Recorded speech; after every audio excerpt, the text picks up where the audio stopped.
Hello friend, स्वागत है आप सभी का अपने यूट्यूब चैनल आद्या स्टडी एकेडमी में। आज की क्लास में हम न्यूटन की गति के नियमों के बारे में पढ़ने वाले हैं। ये क्लास ज़्यादा बड़ी नहीं रहेगी, मुश्किल से 20 मिनट की क्लास रहेगी। लेकिन अगर आपने एक बार पढ़ लिया ना, तो इससे आने वाले सिंगल प्रश्न भी आपके गलत नहीं होंगे, इसकी गारंटी है। और ये एक इम्पॉर्टेंट टॉपिक भी है। अगर हम सीटेट एग्जाम की ही बात करें तो हर एक शिफ्ट में ऑन एवरेज लगभग 2 से 3 प्रश्न न्यूटन के गति के जो तीनों नियम हैं इनके एग्जाम्पल से पूछे गए हैं, और इसमें से भी कथन कारण वाले प्रश्न पूछे गए हैं। तो यानी ये एक इंपॉर्टेंट टॉपिक है। हर एक शिफ्ट में इसमें से 2 प्रश्न या फिर 3 प्रश्न पूछे जाते हैं। तो आप वीडियो में लास्ट तक जरूर बने रहिएगा, क्योंकि आज हम न्यूटन के गति के तीनों नियमों को एग्जाम्पल के साथ ही डायग्राम के साथ भी पढ़ने वाले हैं, ताकि आपको इस क्लास में ही सारी चीजें दिमाग में बैठ जाए, आपको अलग से पढ़ने की जरूरत ना पड़े।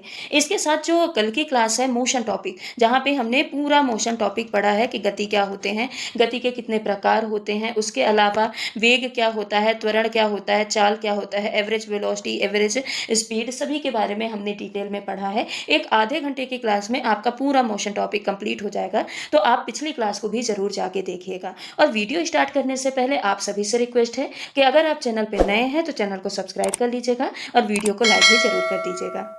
तो चलिए पढ़ना स्टार्ट करते हैं न्यूटन के गति के नियम के बारे में। अब जो न्यूटन लॉ ऑफ मोशन है, ये 1686 में एक ब्रिटिश वैज्ञानिक थे। ब्रिटिश वैज्ञानिक का नाम क्या था? Isaac Newton. क्या नाम था? आइजैक न्यूटन ने एक इनकी बुक थी फिलोसफी नेचुरलिस प्रिंसिपिया मैथमेटिका। इसमें इन्होंने बाह्य बलों के प्रभाव में पिंडों की गति के संबंध में 3 नियम दिए थे। इन्हीं नियम को हम न्यूटन के गति के प्रथम नियम, द्वितीय नियम और तीसरे नियम से जानते हैं। तो न्यूटन के गति के नियम दिया किसने? आइजैक न्यूटन ने दिया था। कब दिया था? 1686 में दिया था। और बुक का नाम क्या था? Philosophy naturalis Principia Mathematica. इसमें इन्होंने बाह्य बलों के प्रभाव में, बाह्य बल यानी जो एक्सटर्नल फोर्स है, न्यूटन के गति के प्रथम नियम में इसका जिक्र भी है कि जो एक्सटर्नल फोर्स है, इसके प्रभाव, इसके इफेक्ट के कारण जो पिंड है उसमें जो गति होती है, इसके संबंध में इन्होंने तीनों नियम को दिया था। अब देखते हैं कि न्यूटन के गति का प्रथम नियम क्या होता है। तो न्यूटन के गति का प्रथम नियम क्या कहता है? न्यूटन के गति का प्रथम नियम ये कहता है, इसको हम जड़त्व का नियम भी कहते हैं। क्यों कहते हैं जड़त्व का नियम? अभी आपको समझ में आ जाएगा। देखिए, न्यूटन के गति का प्रथम नियम ये कहता है कि जितनी भी वस्तुएं होती हैं ये अपने पोजीशन को बनाए रखती हैं, यानी ये चाहती हैं कि हमारी जो स्थिति है, हमारी स्थिति उसी तरह बनी रहे, बनाए रखने का प्रयास करती हैं, जब तक कि उनमें कोई भी एक्सटर्नल फोर्स नहीं लगाया जाता, जब तक उनमें कोई भी बाह्य बल नहीं लगाया जाता। और वो बाह्य बल भी उनके, जो उनका बल है ना, उनके इंटरनल फोर्स से ज्यादा होना चाहिए, तभी वो अपनी स्थिति का परिवर्तन करेंगी। ठीक है? नहीं तो कोई भी वस्तु है, ब्रह्मांड में कोई भी वस्तु है, वो अपने स्थिति को बनाए रखने का प्रयास करती है, यानी अर्थात अपनी स्थिति में किसी भी प्रकार का अगर परिवर्तन होता है तो उसका विरोध करती है। इसका अर्थ है कि जब तक वस्तुओं पर पर्याप्त बल नहीं लगाया जाएगा। अब वो पर्याप्त बल का मतलब क्या होता है? पर्याप्त बल का मतलब ये होता है कि जितना उनके पास बल है, जैसे मान लीजिए आप खड़े हैं, आपको मेरे को धक्का देके गिराना है, मैं आपको धक्का देके गिराना चाहती हूँ, तो जब मैं आपको धक्का दूंगी, आगे की तरफ आपको धकेलना है, तो जितना आपका बल है, आपके बल से, यानी जितना आपका जड़त्व है, उस जड़त्व से मुझे ज्यादा बल लगाना पड़ेगा। इसीलिए यहाँ पे पर्याप्त बल लिखा है, यानी जितना आपका जड़त्व है उस जड़त्व से मुझे ज्यादा बल लगाना पड़ेगा, तभी मैं आपको आगे की तरफ धकेल पाऊंगी। तो जब तक वस्तुओं पर पर्याप्त बल ना लगाया जाएगा, तब तक अगर वस्तु गतिमान है यानी मोशन में है, तो वो वस्तु अब मोशन में ही रहने का प्रयास करेगी, यानी गति अवस्था को ही बनाए रखना चाहेगी। और अगर वस्तु रेस्ट में है तो रेस्ट में ही रखना चाहेगी, जब तक कि उस पर पर्याप्त बल नहीं लगाया जाएगा। इस प्रकार जो वस्तुएं होती हैं वो अपने, जो उनकी जो स्थिति होती है, जो उनकी पोजीशन होती है, उसके लिए वो जड़ता प्रदर्शित करती हैं।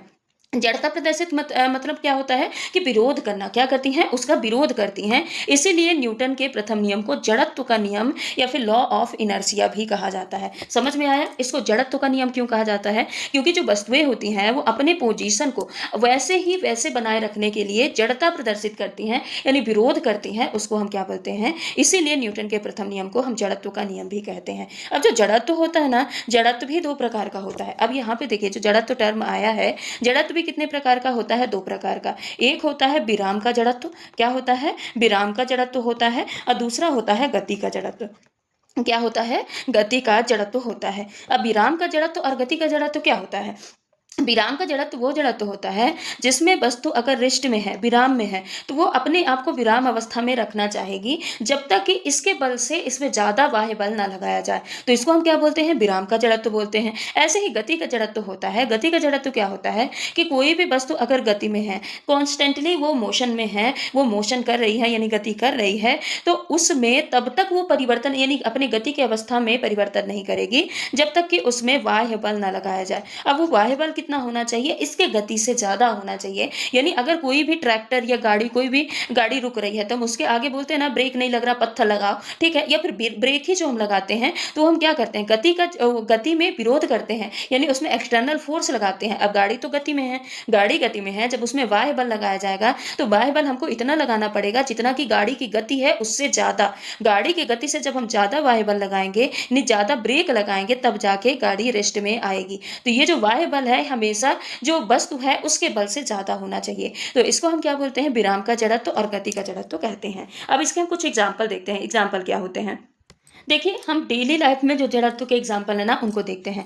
पहला है बस के अचानक चलने से उसमें खड़े यात्री पीछे की ओर गिरने लगते हैं। अब जब भी देखिए बस खड़ी रहे, खड़े रहने में अचानक से जब बस स्टार्ट होती है तो हम पीछे की ओर थोड़ा सा गिर जाते हैं कि नहीं गिरते हैं? अब उसका कारण क्या है? तो देखिए, मान लीजिए ये क्या है? ये एक बस है। क्या है? ये एक बस है। अब इसमें ये यात्री बैठे हैं। क्या है? ये यात्री बैठे हैं। अब जब ये बस आगे की तरफ, ये बस का इंजन है, बस आगे की तरफ जब बढ़ेगी तो ये जो यात्री का नीचे वाला पोर्शन है, यानी जो नीचे का धड़ है, ये तो बस के साथ मोशन में आ जाएगा। कौन सा धड़? जो सीट से अटैच है। जो सीट से अटैच धड़ है वो क्या रहेगा? मोशन में आ जाएगा। लेकिन जो ऊपर का धड़ है यात्रियों का, ये क्या रहेगा? रेस्ट में ही रहना चाहेगा। तो जो नीचे का धड़ है ये तो मोशन में आके आगे बढ़ जाता है, लेकिन ऊपर का धड़ ये क्या करता है? रेस्ट में रहना चाहता है, इसीलिए ये थोड़ा सा पीछे रह जाता है। इसलिए हम क्या होते हैं? पीछे की तरफ थोड़ा गिर जाते हैं। देखिए, यहाँ पे कारण भी लिखा है कि बस के अचानक चलने पर यात्री के शरीर का जो निचला भाग होता है वो बस के संपर्क में होने के कारण तुरंत गति में आ जाता है। वो क्या आता है?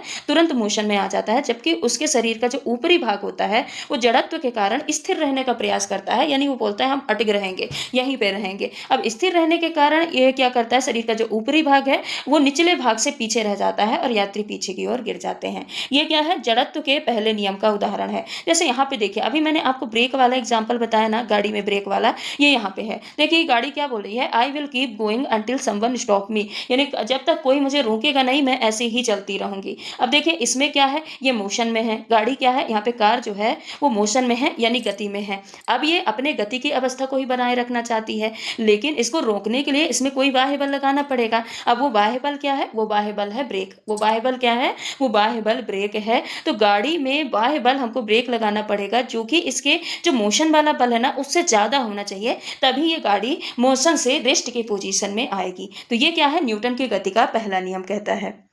एक ये सिक्के वाला एग्जाम्पल भी आप बहुत बार स्कूल टाइम पे इसको किए होंगे। इसको हम लोग भी करते थे जब हम गेम खेलते थे। तो क्या करते थे? एक ग्लास ले लेते थे, ग्लास के ऊपर एक कागज रखते थे और कागज के ऊपर सिक्का रखते थे। फिर जब हम कागज को तेजी से खींचते हैं ना तो ये सिक्का साथ में नहीं खींचता है, बल्कि सिक्का क्या होता है? ग्लास के अंदर गिर जाता है, यहाँ पे सिक्का पहुंच जाता है। अब ये क्यों होता है? तो ये भी न्यूटन के गति के पहले नियम से संबंधित है। देखिए जो ये क्वाइन है, जो ये सिक्का है, ये क्या करता है? ये जड़त्व को शो करता है, जड़त्व को, यानी ये अपने आप को रेस्ट पोजीशन में रखना चाहता है। अब देखिए पहले तो शुरुआत में दोनों रेस्ट में है, कागज भी रेस्ट में है और सिक्का भी रेस्ट में है। लेकिन जब हम कागज को तेजी से खींचते हैं तो कागज को तेजी से खींचने पे कागज किस में आ जाता है? गति में आ जाता है, मोशन में आ जाता है। लेकिन जो सिक्का है ये अपने आप को रेस्ट में ही रखने का प्रयास करता है, क्योंकि ये पहले से ही रेस्ट में था, इसीलिए सिक्का ग्लास में गिर जाता है और कागज कागज खींचा चला जाता है। तो ये भी न्यूटन के गति के पहले नियम का उदाहरण है। एक एग्जाम्पल और है कि पेड़ की शाखा को हिलाने पर उससे फल टूटकर नीचे गिर जाते हैं। क्यों? देखिए क्या होता है कि जैसे मान लीजिए ये क्या है? ये एक पेड़ है। अब पेड़ पे यहाँ पे ये फल लगा है। क्या? यहाँ पे ये फल लगा है। अब जब हम इस शाखा को हिलाएंगे तो शाखा तो गति में आ गई, ये जो ब्रांच है, शाखा है, शाखा गति में आ गई। लेकिन जो फल है, फल किस में रहना चाहता है? ये रेस्ट में रहना चाहता है, ये विराम में रहना चाहता है। तो फल विराम में रहना चाहेगा और शाखाएं गति में आ जाती हैं, इसीलिए यहाँ से ये फल क्या होते हैं? टूट के गिर जाते हैं। तो यही तो यहाँ पे दिया है कि पेड़ की शाखा को हिलाने पर उससे फल टूटकर नीचे गिर जाते हैं। तो इसका कारण यही है कि पेड़ की शाखा को हिलाने पर शाखा गतिमान हो जाती है, जबकि फल जड़त्व के कारण अपने स्थान पर स्थिर बने रहने का प्रयास करते हैं। परिणाम स्वरूप वे शाखा से अलग होकर गिर जाते हैं। ठीक है। अब हम पढ़ते हैं न्यूटन की गति के दूसरे नियम को। तो न्यूटन की गति का जो दूसरा नियम है, ये हमको बल की परिभाषा देता है। क्या करता है? बल की परिभाषा देता है। अब ये क्या बताता है? न्यूटन के गति के द्वितीय नियम के अनुसार किसी पिंड के संवेग परिवर्तन की दर उस पर आरोपित जो बल होता है उसके समानुपाती होता है। क्या होता है? ये बोल रहा है कि जो इसमें संवेग परिवर्तन की दर होता है, ये एफ प्रोपोर्शनल क्या होता है? एम ए के बराबर होता है। एफ प्रोपोर्शनल एम ए होता है। संवेग परिवर्तन की दर उस पर आरोपित बल के समानुपाती होता है।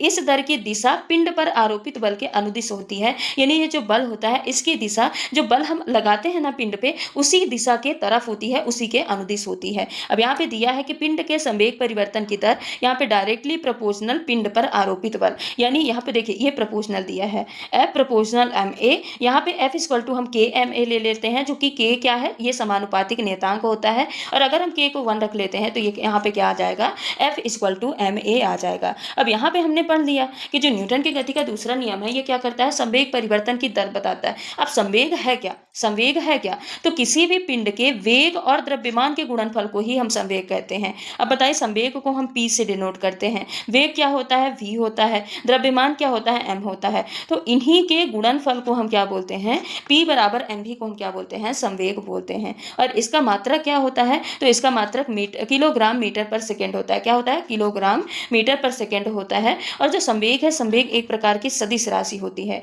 और अगर दो पिंड हैं, एम तथा m1 या m2 आप कर दीजिए, तो इसका वेग एक समान हो तो भारी पिंड का जो संवेग होता है, भारी पिंड का संवेग हमेशा अधिक होगा, क्योंकि जो संवेग है ये द्रव्यमान पे भी डिपेंड करता है और वेग पे डिपेंड करता है। अब वेग तो दोनों का समान हो गया। फॉर एग्जाम्पल चलिए हम यहाँ पे लिख के देखते हैं। देखिए, एक जो पिंड है उसका द्रव्यमान कितना है? 5 है, और दूसरा पिंड का द्रव्यमान 10 है। अब संवेग दोनों का 2-2 है, तो बताइए, सॉरी, वेग दोनों का 2-2 है, ये वेलोसिटी यहाँ पे दी है, वेलोसिटी दोनों की 2-2 है, तो बताइए संवेग किसका अधिक होगा? तो P बराबर क्या होता है? P बराबर m भी होता है। तो पहले का संवेग हम निकालेंगे, P1 निकालेंगे, तो m1 क्या दिया है? 5, और v तो दोनों का 2 दिया है, तो P1 क्या निकल के आ जाएगा? 10 निकल के आ जाएगा। वहीं पे हम P2 निकालते हैं, तो P2 के लिए जो m2 का मान दिया है वो कितना दिया है? 10 दिया है, तो यहाँ पे 10, और वेग दोनों का बराबर है 2, तो यहाँ पे P2 कितना निकल के आ जाएगा? 20। यानी जिसका द्रव्यमान ज्यादा होगा उसी का संवेग भी ज्यादा हो जाएगा, जब उनका वेग एक समान हो तब। ये कंडीशन आप ध्यान रखिएगा कि वेग क्या होना चाहिए? एक समान होना चाहिए।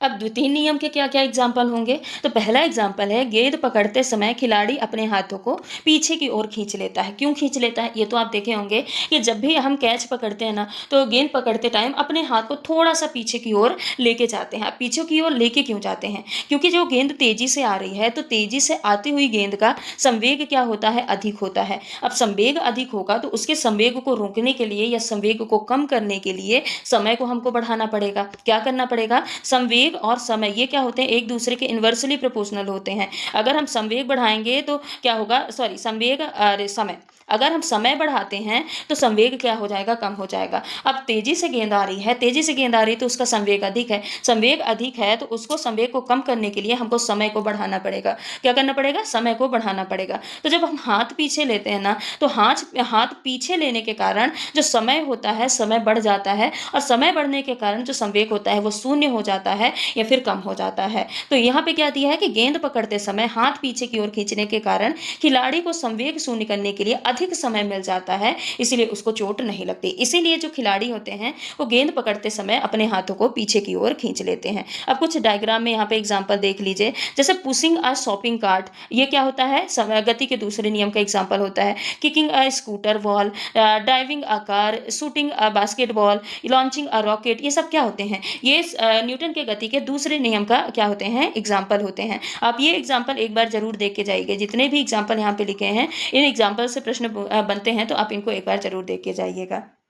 अब दूसरा, न्यूटन की गति के दूसरे नियम का ही एग्जाम्पल यह है कि वाहनों में यात्रियों को झटकों से बचाने के लिए शॉक एब्जॉर्बर लगाए जाते हैं। अब देखिए, शॉक एब्जॉर्बर लगाए जाते हैं ना, स्प्रिंग जैसे, ऐसे स्प्रिंग लगे होते हैं वाहनों में, ताकि जो झटके हैं, कहीं गड्ढा गुड्डी पड़े या कहीं ऊंचा खाली पड़े, तो जो झटके हैं वो हम तक कम पहुंचे। अब ऐसा क्यों? मतलब इसका कारण क्यों है? शॉक एब्जॉर्बर लगाने का मकसद क्या है? तो देखिए, वाहनों में जो शॉक एब्जॉर्बर ये लगाए जाते हैं, तो जब भी गाड़ी चलती है ना, मान लीजिए यहाँ पे गड्ढा आया, तो ये से इसमें गिरेगी। जब गिरेगी तो यहाँ से झटका लगेगा, यानी नीचे की तरफ से बल लगेगा, पृथ्वी की तरफ से जब बल लगेगा गाड़ी में तो वो धक्का जाके डायरेक्टली हमको ना लगे, इसलिए शॉक एब्जॉर्बर लगाए जाते हैं। अब ये जो बल है पृथ्वी की तरफ से, ये जो बल ऊपर की ओर लगाया जाएगा गाड़ी में, तो ये क्या होगी, शॉक एब्जॉर्बर के थ्रू जाएगी। तो स्प्रिंग के थ्रू ये होते होते हुए हमारे तक पहुंचेगी। अब ये स्प्रिंग के थ्रू होके पहुंच रही तो ये क्या करेगा, यहाँ पे समय अधिक लग जाएगा। क्या होगा, यहाँ पे समय अधिक लग जाएगा, और समय अधिक लगने की वजह से हम तक जो झटका है वो कम पहुंचेगा।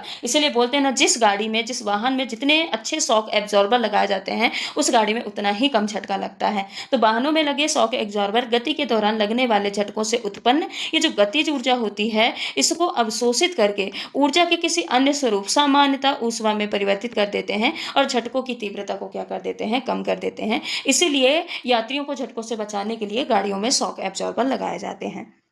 अब न्यूटन के गति का तृतीय नियम क्या कहता है? तृतीय नियम ये कहता है कि प्रत्येक क्रिया के बराबर लेकिन विपरीत दिशा में प्रतिक्रिया होगी। अभी बोलते हैं ना कि तुम हमको मारेंगे तो मारेंगे हम भी तुमको, यानी बदला तो लेंगे। तो ये जो बदले वाली प्रवृत्ति होती है ये किसकी होती है? न्यूटन के गति के तृतीय नियम की होती है। ये बोलता है कि जितने बल से तुम हमको मारोगे उतने ही बल से हम भी तुमको मारेंगे। यानी ये क्रिया इधर से कर रहा एक, तो बदले में उसको रिएक्शन मिल रहा है। इधर से एक्शन आ रहा तो बदले में उतना ही उसको क्या मिल रहा है, रिएक्शन मिल रहा है। तो ये कौन बताता है? ये न्यूटन की गति का तृतीय नियम कहता है कि प्रत्येक क्रिया के बराबर विपरीत दिशा में प्रतिक्रिया होगी। अर्थात कि अगर कोई भी वस्तु दूसरी वस्तु पर जितना बल लगाती है दूसरी वस्तु भी पहले वस्तु पर उतना ही बल लगाएगी। बस वो बल कैसे होते हैं? विपरीत दिशा में होते हैं। बल कैसे होते हैं? उनकी दिशा विपरीत होती है। तो ये क्या है? न्यूटन की गति का तीसरा नियम कहता है। इसीलिए न्यूटन की गति के तीसरे नियम को हम क्रिया प्रतिक्रिया नियम या एक्शन रिएक्शन लॉ भी कहते हैं। अब इसके कुछ एग्जाम्पल आप देख लीजिए। इसके एग्जाम्पल क्या होते हैं? तो पहला एग्जाम्पल क्या है? बंदूक से गोली छूटते समय बंदूक पकड़ने वाले व्यक्ति को पीछे की ओर झटका लगता है। जब भी फायरिंग करते हैं, जब भी बंदूक से गोली छोड़ते हैं, तो जो फायरिंग करता है जो व्यक्ति, तो जब बंदूक की गोली आगे की तरफ निकलती है ना, तो उसके कंधे में पीछे की ओर झटका लगता है। ये क्यों लगता है? तो ऐसा इसलिए होता है क्योंकि गोली जितने बल से आगे की ओर गतिशील होगी, यानी जितने बल से वो आगे की ओर बढ़ेगी, उतना ही बल बंदूक पर प्रतिक्रिया के स्वरूप में लगता है, जो कि पीछे की ओर लगता है। अब बंदूक की गोली कहां बढ़ी? आगे की ओर बढ़ी। अब ये जितने बल से आगे की ओर बढ़ेगी उतना ही ये बंदूक में पीछे की ओर प्रतिक्रिया बल लगाएगी। और जो प्रतिक्रिया बल होता है, अब क्योंकि बंदूक जो धारी होता है, जो बंदूक से फायरिंग कर रहा होता है, वो अपने कंधे पे बंदूक रखता है, वही प्रतिक्रिया बल परिणाम स्वरूप उसके कंधे पे लगता है। इसीलिए बोलते हैं कि बंदूक से गोली छूटते समय बंदूक पकड़ने वाले व्यक्ति को पीछे की ओर क्या लगता है? झटका लगता है। ठीक है। कुछ और भी न्यूटन के गति के तीसरे नियम के उदाहरण है, जैसे बॉक्सिंग पंच। अब बॉक्सर जो होता है ये जितने तेज से ये जो यहाँ पे एक बैग होता है, जितने तेज से इस बैग में पंच मारेगा ये बैग भी उतना ही रिएक्शन फोर्स लगाता है। ये बैग भी क्या करता है? इतना ही तेज रिएक्शन फोर्स लगाता है। इसलिए बोलते हैं ना कि जब तेज से इसमें मारते हैं तो चोट लग जाती है। इसलिए देखिए ये ग्लव्स वगैरह पहन के रखते हैं ताकि चोट ना लगे। तो चोट क्यों लगती है? जब ये मार रहा पंच बैग को, तो ये पंच बैग भी इसको उतने ही फोर्स से मार रहा है, इसलिए चोट लग सकती है। इसीलिए जो बॉक्सर होते हैं ये क्या करते हैं? ग्लव्स पहन के रखते हैं। जंपिंग इन द बास्केटबॉल, ये भी थर्ड लॉ के एग्जांपल है। जो प्लेयर होते हैं ये जो बॉल को किक करते हैं ये भी एक्शन रिएक्शन फोर्स को शो करते हैं। स्विमिंग स्ट्रोक, जब हम तैरते हैं ना तो हम पानी को जितने बल से पीछे की ओर धकेलेंगे हम उतना ही आगे की ओर बढ़ते जाएंगे। जितने ही फोर्स हम लगाएंगे पानी को पीछे धकेलने में उतना ही तेजी से हम आगे बढ़ते जाएंगे। तो ये भी एक्शन रिएक्शन क्रिया को दर्शाता है। टेनिस जो सर्व होते हैं, बोट चलाना, ये भी एक्शन रिएक्शन क्रिया को दिखाता है। बाइसिकल रेसिंग, ये भी एक्शन रिएक्शन क्रिया को दिखाता है। तो ये सारे किसके एग्जाम्पल हैं? ये सारे न्यूटन के गति के तीसरे नियम के एग्जाम्पल हो गए। जैसे कि चप्पू चलाने पर नाव आगे की ओर बढ़ती है। कभी सोचा है कि जब हम चप्पू पीछे की ओर, हम चप्पू से क्या करते हैं? पानी पीछे की ओर धकेलते हैं, तो नाव आगे की ओर क्यों बढ़ती है? तो देखिए जो चप्पू होता है नाव चलाने का, उससे जब हम पानी पीछे की ओर धकेलते हैं, यानी हमने बल में पानी में बल किधर लगाया? हमने पानी में बल पीछे की ओर लगाया। तो जो पानी है ये हमको क्या करेगी? आगे की ओर धकेलेगी, यानी नाव को आगे की ओर धकेलने का काम करती है। तो चप्पू पानी को पीछे की ओर धकेलता है, तो पानी क्या करता है? उसको आगे की ओर धकेलता है। इसलिए नाव चलाते समय जितना बल व्यक्ति द्वारा चप्पू के माध्यम से जल पर लगाया जाता है, पानी पे लगाया जाता है, उतना ही बल जल द्वारा नाव पर विपरीत दिशा में लगाया जाता है। जल पे पीछे की ओर बल लगाया गया तो जो जल है वो आगे की ओर बल नाव पर लगाएगा, और जिसके कारण जो नाव है वो आगे बढ़ती जाती है। रॉकेट, ये भी एक्शन रिएक्शन फोर्स पे काम करता है। जब रॉकेट या फिर वायुयानों को उड़ाया जाता है तो ये क्या करते हैं? इंजन के द्वारा पीछे की ओर एक गैस छोड़ते हैं, मतलब काफी सारे अमाउंट में, काफी फोर्स में गैस छोड़ते हैं। अब ये जितने बल के साथ नीचे की ओर गैस छोड़ छोड़ेंगे ना, जैसे मान लीजिए ये क्या है, एक रॉकेट है। अब ये जितना नीचे की तरफ जितने फ़ोर्स से गैस छोड़ेगा, उतना ही ये आगे की तरफ तेज़ी से जाएगा। ये जो आगे की तरफ बढ़ता है ना, ये एक प्रकार का धक्का है, यानी प्रतिक्रिया बल है, जो कि उसको आगे की तरफ मूव कराने के लिए ज़रूरी है। तो ये किसके एग्ज़ाम्पल हो जाएँगे? ये एग्ज़ाम्पल हो जाएँगे न्यूटन के गति के तीसरे नियम के। तो आज हमने न्यूटन के गति का नियम आया कहाँ से, किसने दिया, कौन-सी बुक में लिखा था, उसका मतलब क्या है, बाकी न्यूटन के गति के पहले नियम, दूसरे नियम और तीसरे नियम को हमने डिटेल में पढ़ा है। मुश्किल से 20 मिनट की क्लास है, लेकिन अब इसके एग्ज़ाम्पल से भी अगर आपको प्रश्न बनते हैं ना, तो आपसे गलत नहीं होंगे, क्योंकि आपने उसके पीछे का रीज़न समझ लिया है कि आखिरकार ऐसा होता है तो होता क्यों है। और मैं जितने भी यहाँ पे आपको एग्ज़ाम्पल लेके आई हूँ ना, सारे डेली यूज़ के एग्ज़ाम्पल, डेली लाइफ़ में जो हम एक्टिविटी करते हैं ना, उसके एग्ज़ाम्पल मैं आपको लेके आई हूँ। तो आपको सारी चीज़ें आई होप क्लियर हो गई होंगी। आज की क्लास को हम यहीं पे समाप्त करते हैं। मिलते हैं अगले क्लास में कुछ दूसरे इंपॉर्टेंट टॉपिक के साथ। बाकी ये सीटेट की जो सीटेट सितंबर 2026 के लिए जो साइंस की क्लासेस चल रही हैं, आप इनको ज़रूर फॉलो करिएगा। मैं एक प्लेलिस्ट क्रिएट कर दूँगी, जहाँ पे सारी क्लासेस मैं वहाँ पे आपको सीक्वेंस वाइज़ प्रोवाइड कराती जाऊँगी। क्योंकि हमारा टारगेट है कि पहले हम सिलेबस कंप्लीट कर लें, और जब 60 से लेके 70% तक सिलेबस कंप्लीट हो जाएगा, उसके बाद हम एमसीक्यू प्रश्न और साथ ही पीवाईक्यू प्रश्नों को पढ़ना स्टार्ट कर देंगे। ठीक है? तो आप ये जो साइंस की सीरीज़ चल रही है, इससे ज़रूर जुड़िएगा। इससे आपकी साइंस की कंप्लीट तैयारी सीटेट एग्ज़ाम की हो जाएगी। इसके अलावा आपको अलग से कुछ भी पढ़ने की ज़रूरत नहीं पड़ेगी। तो चलिए आज की क्लास को यहीं पे समाप्त करते हैं। मिलते हैं अगले क्लास में कुछ महत्वपूर्ण टॉपिक के साथ। तब तक के लिए अगर आप चैनल पे नए हैं तो चैनल को सब्सक्राइब कर लीजिएगा, वीडियो को लाइक कर दीजिएगा, साथ ही बेल आइकन को भी हिट कर दीजिएगा, ताकि जब भी क्लासेस अपलोड की जाए तो उसका नोटिफिकेशन आप तक सबसे पहले पहुंच पाए। धन्यवाद।